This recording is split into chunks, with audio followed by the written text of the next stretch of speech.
I was about to give you an honest answer, but I might get sued. So I need to give you a parliamentary answer. Just so you know, right? If I'm saying something in the committee or in the House of Commons, no one can sue me. Yeah. If I'm saying it in my office, they can. The parliamentary answer is that he gave us some answers, which, based on the evidence we subsequently received from postal workers, whether inadvertently or not, didn't seem to be wholly accurate. So we recalled him. Now look, we've never done a recall hearing. I mean, I've chaired the committee for 3.5 years. We've never recalled anybody. You know, we've had testy exchanges, the P&O chief executive fired 800 people. Are you in this mess because you don't know what you're doing, or are you just a shameless criminal? You know, the Amazon guy, you know, others. Sometimes people misspeak. It's a bit of a stressful environment. And afterwards, we might say, did you really mean that? And they say, oh no, I'm sorry, it was inaccurate.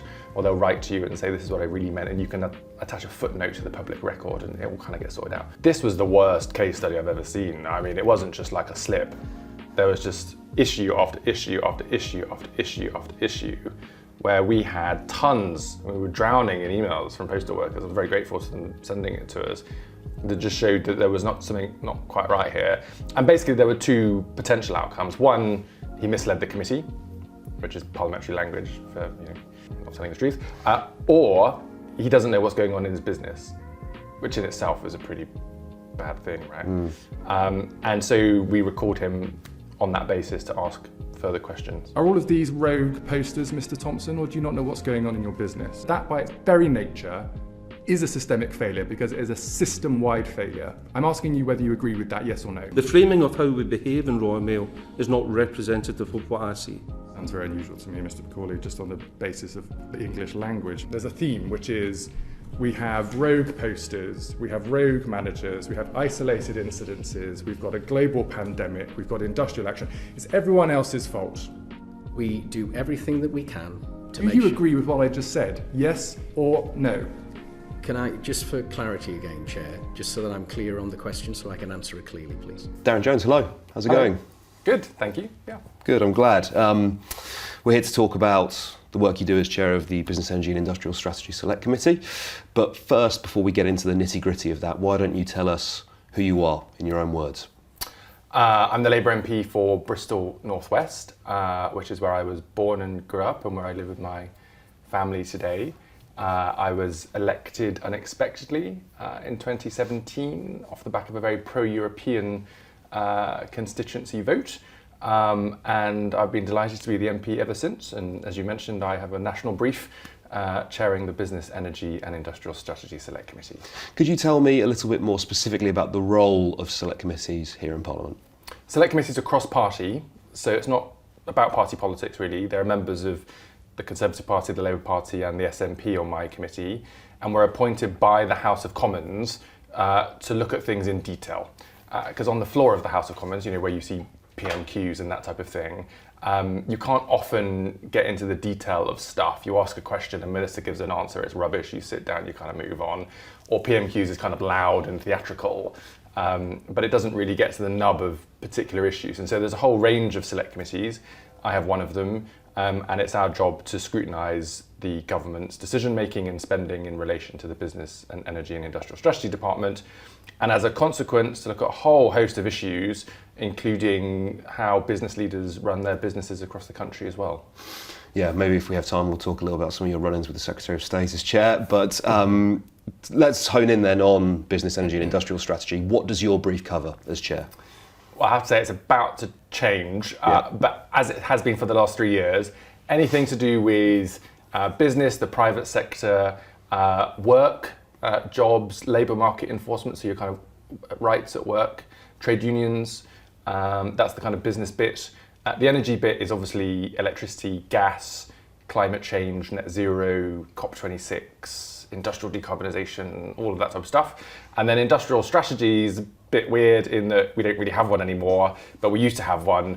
And what that really means is how does the government work with business to achieve outcomes that we as politicians want to see in the country. And we have some side gigs on things like national security and regulation as well.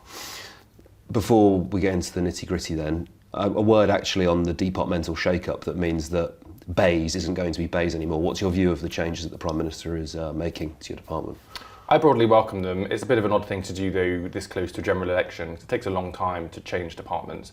I mean, there are thousands of civil servants whose contracts need to be changed and email needs to be changed and all that kind of boring stuff. But it means that they're doing all of that as opposed to really working on the stuff they should be working on. But I think it broadly makes sense. Energy and climate change is an enormously important subject. I think it needs its own department, its own set of ministers, and the committee will split to reflect the changes in government departments. Taking a holistic view then of the British economy as a whole, what do you think are some of the key challenges that we're facing as a country right now? Well, in the kind of post-Brexit world, we're kind of falling down the league table quite quickly for various reasons. Some of those reasons have been longer than Brexit. So since 2010, if you remember, Cameron and Osborne came in and they cut a lot of public spending as part of the austerity kind of way of dealing with the aftermath of the banking crisis in 2008. What that also meant was they cut investment, long-term investment in the kind of country's infrastructure, in training of workers, of kind of research and innovation. And as a consequence, our ability to make profits, increase pay, and increase tax coming into the public sector has on the whole kind of declined. And that was made worse by the chaos and the psychodrama of Brexit. It's now structurally going to have to change because of Brexit. And then, of course, we also had COVID and the war in Ukraine, which has made it difficult. And that's no one's particular fault here that those things have happened. So we're in a really tricky position. And we've got to decide whether we just roll with that and decide we're going to be a kind of smaller, poorer, less integrated country, or whether we want to do something about it. Presumably you're not going to take to a general election arguing for us to be a smaller, poorer country, so... Well, no. Well, maybe you are. Well, look, I mean, no one ever does that, Yeah. but the record of the Conservatives over the last 13 years has been quite rapid decline. And they'll come into the next election and say, vote for me, this is Rishi Sunak, I'll turn things around. Well, hang on a second, that's your party that's made everything pretty rubbish over the last 13 years. And obviously as a Labour politician, I think we need a change in political leadership. So in terms of turning things around there, I mean, you mentioned a few things, long-term decline in investment, but obviously we're looking at inflation and energy prices still incredibly high despite the sort of national wholesale price decreasing. Yeah. Your view then on how we could look at tackling those problems over the next 18 months and what the government should be doing to do something about it? Yeah, so look, this isn't an easy topic, it's pretty hard, and they're kind of short, medium and long-term things you need to fix. The short term, great. Well, look, the short term is about helping people with their energy bills, because there are still too many people that can't afford to heat their homes or turn their electricity on.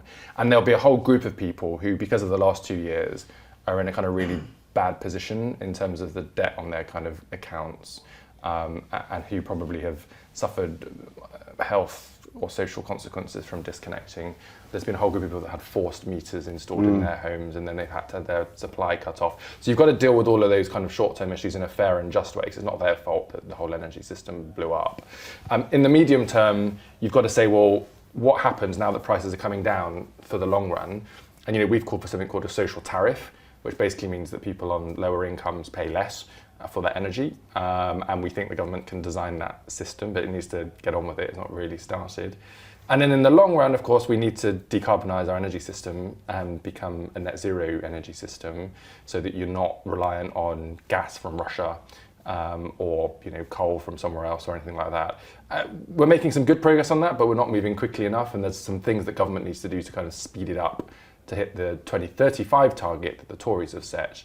But an incoming Labour government has brought that down to 2030. So you need to see a huge amount of rapid investment, lots of job creation, lots of building of infrastructure, lots of renewable energy, wind turbines, solar panels, water-based energy generation, all that type of stuff happening, and we need to get a move on. Is there a role for nuclear in that net zero play? I think there is a role for nuclear. The question is, what type of nuclear and in what way? Because at the moment, in the energy system, we have this thing called baseload, and then we have kind of flexible. And what that means is that if you've got in the old days, you had a coal power station. Now you've got a gas power station, and you kind of just turn it on and it chugs out a load of energy, and nothing's really going to change that very much. So you've got that electricity coming onto the system. But when everyone gets home and they start cooking their tea and put the TV on, the demand for energy goes up, and so you need to be able to get flexible demand to kind of get that peak.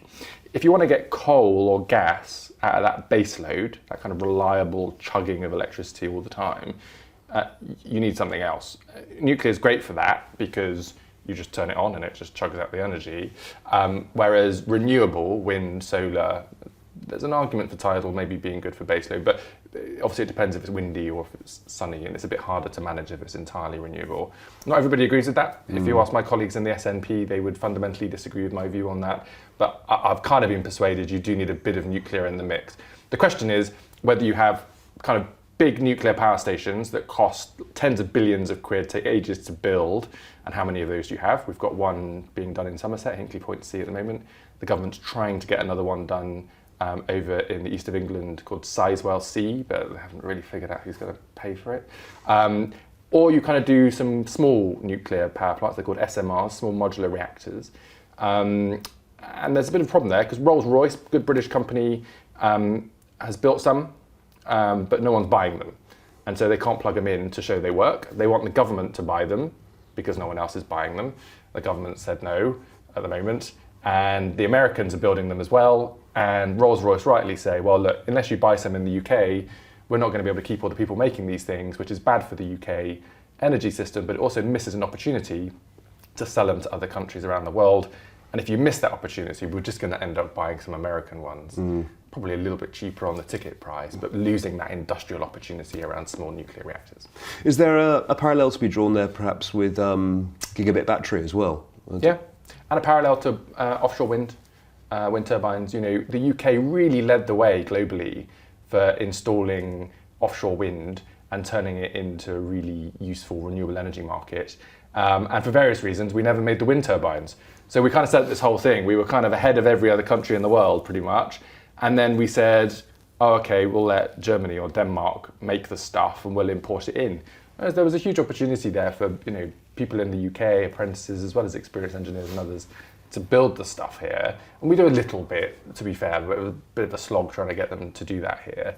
And so you kind of want to get the industrial opportunities of the climate change mission, which of course is essential, so that you're creating jobs and opportunities for businesses in the UK. We've not been very good at that, really.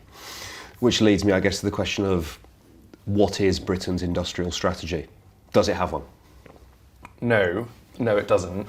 But the Tories don't really mind that. I mean, they're very ideological. They don't believe the government should be playing around in the private sector. They think you just set a kind of policy signal, i.e.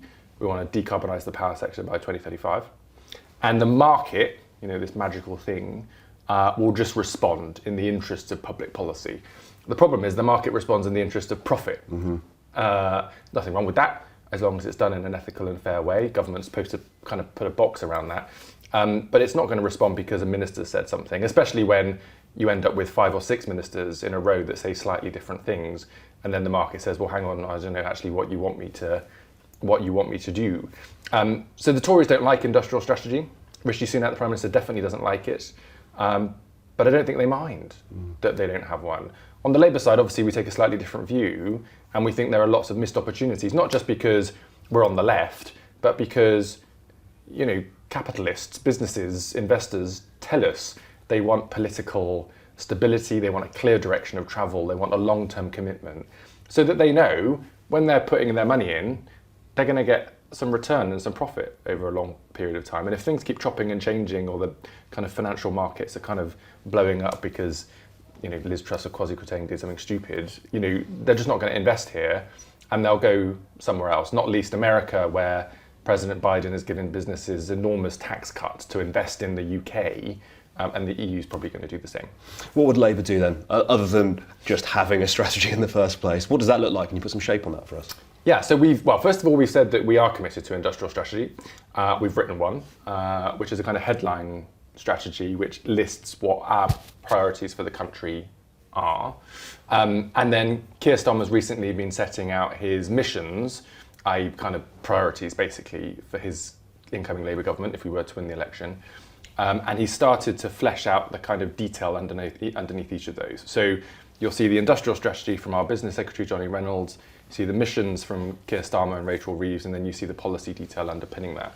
The whole kind of rationale for it, though, without going through all of that detail, is that we want to form that new relationship where it's appropriate with business to secure investment and shared goals, which can include things around paying for stuff, nuclear power stations, but it also includes providing training opportunities for workers, that workers have got a good deal at work, that we make sure the labour market is fit for purpose, and that we're providing those social and economic opportunities for the country as a whole. Let's talk specifically about one of the more notorious, shall we say, cases that's come before your select committee, and let's talk about Royal Mail a little bit. First things first, the company itself argues that it's making a loss at the moment. £1 million a day is the figure being thrown around in relation to the pay dispute and what's going on with the trade unions and the CWU. Do you find it credible for Royal Mail to say that it's losing £1 million a day, given that it paid out to its shareholders last year £400 million? No. And the other problem is that, it wasn't that long ago that Post Office, Royal Mail was all one thing, and we owned it. It was a nationalised industry, right? And what that meant was that irrespective of where they made or lost money within that whole business, the bottom line was able to be balanced. Vince Cable, Lib Dem business secretary in the coalition government, privatised it, split off Post Office from Royal Mail. Post Office is still owned by us. Royal Mail was sold off to private investors. They got a very good price for it because their profits went up very quickly because we think it was undervalued. And then what they've done is they've broken it up even more. So they've said, you know what, parcels, or your kind of Amazon parcels or whatever, really profitable. Loads of people keep buying stuff in parcels that needs to be delivered, they pay for it, great. So they've kind of split off the parcels bit. But the letters bit, no one really sends letters anymore. There's still quite a lot, but you don't send them as much as you used to. That wasn't really making money because they have to do it for the whole country, 6 days a week, for one set price across the whole country. And they just said it wasn't really a profitable business, but they're required to do it because it's a public service. It was by law included in the privatization deal. But because they've split it up, they've said, oh, okay, we're making a mint over here on parcels, but we're not willing to use the money from that to pay for the letters bit. So the letters bit gets run down. They might be losing £1 million a day in the letters bit. And then they come back here to Westminster and they say, can we have some more money from the public, please, because it's not making enough money. Well, hang on a second, making loads of profit on your parcels, you're giving out hundreds of millions of pounds to your shareholders, and the leadership of this failing business, failing because it's losing £1 million a day, is being paid a bonus and hundreds of £1,000s a year, and in their long-term bonus package, doesn't mention letter deliveries once. So the business is completely failing in its delivery of a public service, and that's often a consequence of privatisation. What do you think it speaks to? What do you think it speaks to more broadly in our society, that all of those things can be happening and yet the leadership of the company feels that they can go cap in hand to the government, to Parliament, to say, we need this cash? The brass neck of it is quite extraordinary, isn't it? Yeah, it is. But look, the Conservatives and the Liberal Democrats in government did it. So on the one hand, the government was cool with this because it allowed it to happen. And so you partly don't blame them. I mean, if you're a private business and you're a private equity investor or a hedge fund owner or whatever, you put your money where you make profit.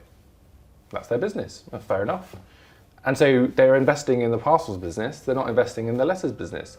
I mean, if you had £1 million to spend and I said, would you give it to me? I'm going to lose it in one day and not give you anything back. You'd say no, right? Mm-hmm. So if government wants these public services to be delivered, it has to construct a regulator or a market design, or actually just run it as a public service in order to guarantee it. And this has been an example of a kind of failure around that. So do you think it can work in private hands, or do you think it's better to be nationalised? Well, I'm told it can work. The CWU, the trade unions say, who want to work with the management here to get this dispute resolved, they think it can work.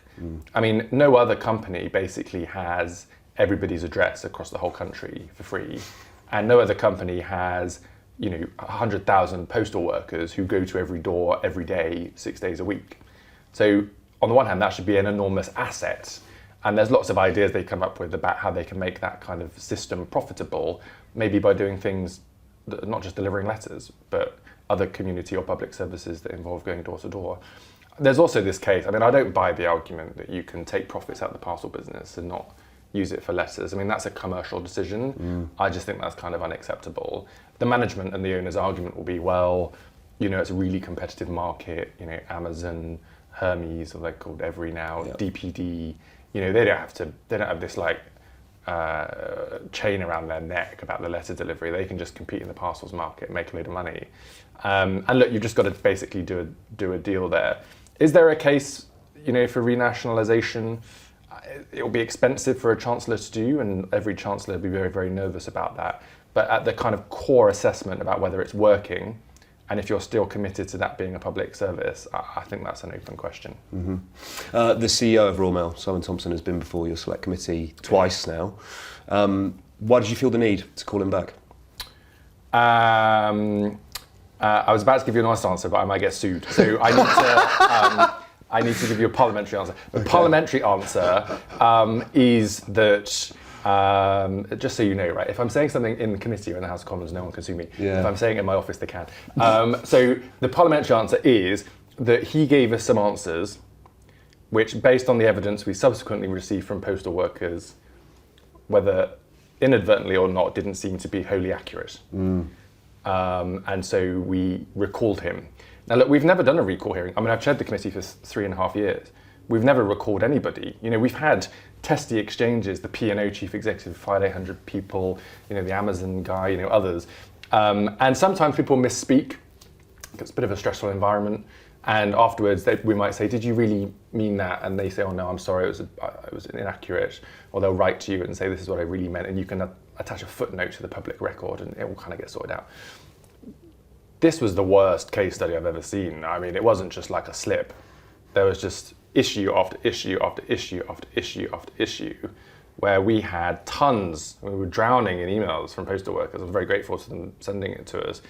That just showed that there was something not quite right here. And basically there were two potential outcomes. One, he misled the committee, which is parliamentary language for, not telling the truth. Or he doesn't know what's going on in his business, which in itself is a pretty bad thing, right? And so we recalled him on that basis to ask further questions. I'm not saying this is the instance with Mr. Thompson, but if someone does mislead Parliament, that can result in a perjury charge, can't it? If you've taken the oath, yes.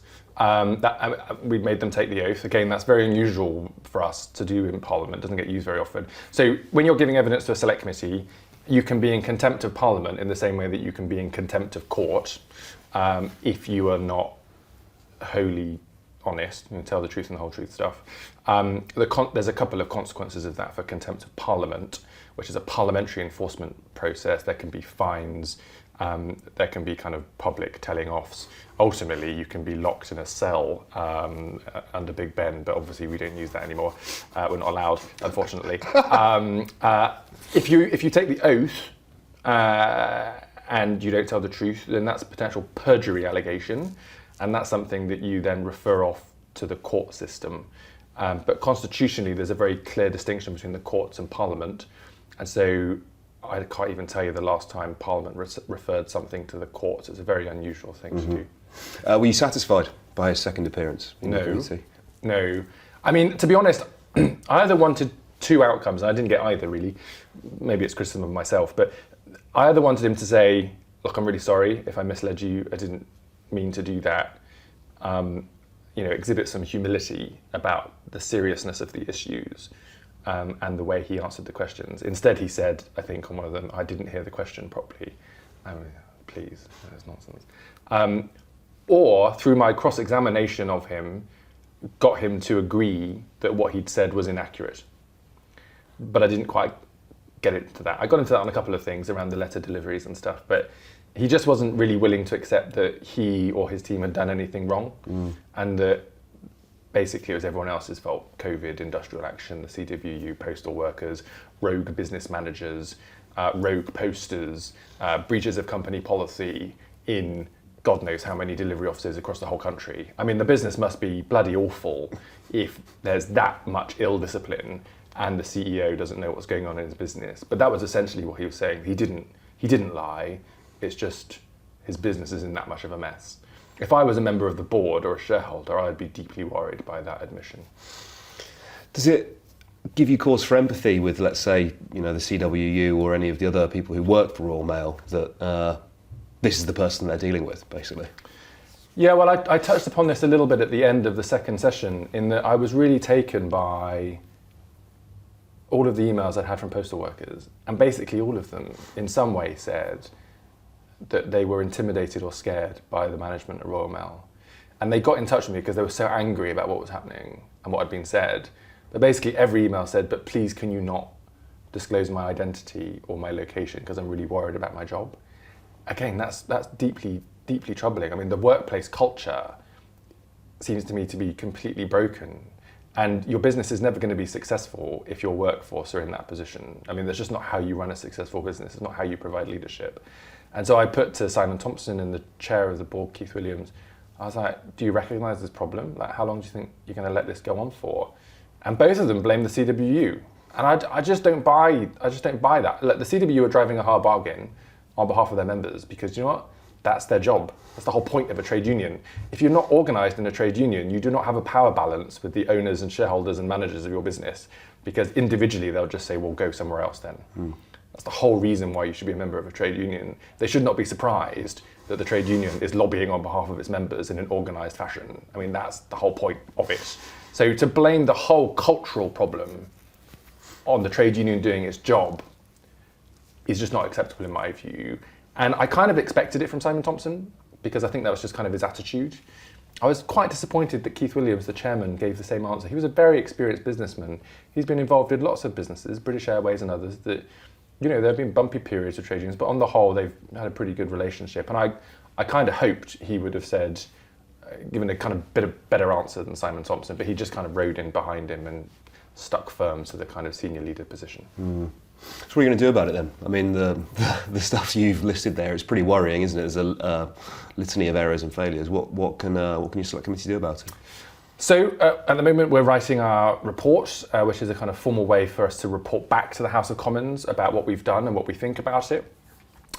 We have various levers that we can pull. There's a Postal Services Minister who's supposed to have oversight of postal services in the UK. There's a regulator that has oversight of Royal Mail called Ofcom.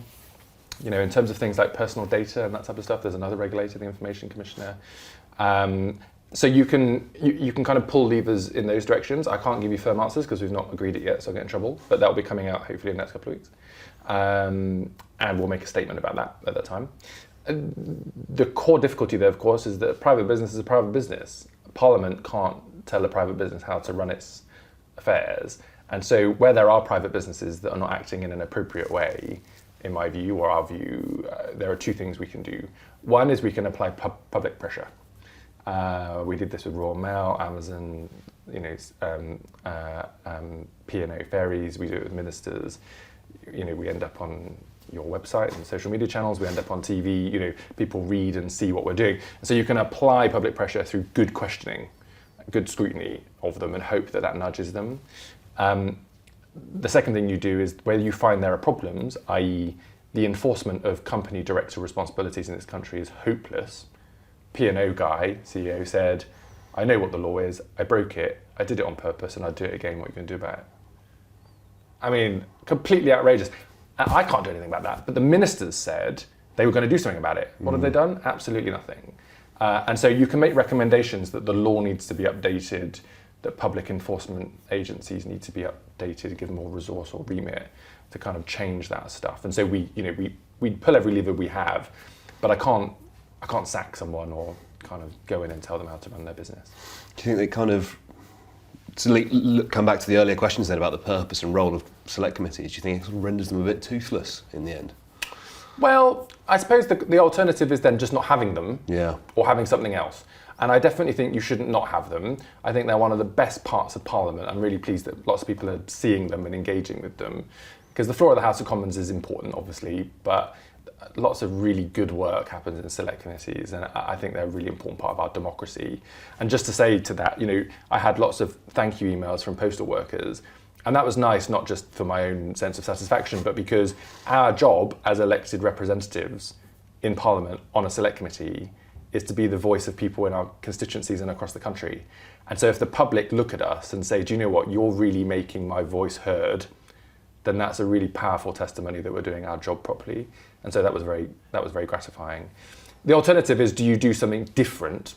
And I think the rules around select committees and the powers could do with updating. Our American counterparts have got much stronger powers, much more resources than we have. They're kind of more powerful, really. And I would support select committees being given more oomph in the UK if we're able to get agreement on that. You mentioned Amazon as well as P&O and Royal Mail. So that's quite a few of the bogeymen of sort of latter stage capitalism. Who else needs to watch their back? Who else could be getting a call up to come and give evidence in the near future? I don't know. I mean, the committees are changing, as I say. So after Easter, there'll be a new set of members on each committee, and the chair obviously provides a direction, but we do decide collectively on our priorities. And so, there'll be new members with different views, and we'll have to see what they think. The governing party always has a majority on the committee, so they can overrule the chair, which means that you've kind of got to bring everybody with you. So that doesn't mean you can do everything you want to do all the time. And look, we tend to, on business CEOs, we tend to respond to issues. So it really depends what will come up. Whereas in our policy work or our scrutiny of government ministers, that's longer term kind of planned work. So it really depends what businesses do and whether any of them warrant being called before the select committee. Darren Jones, thank you so much for taking the time. Really appreciate it. All right.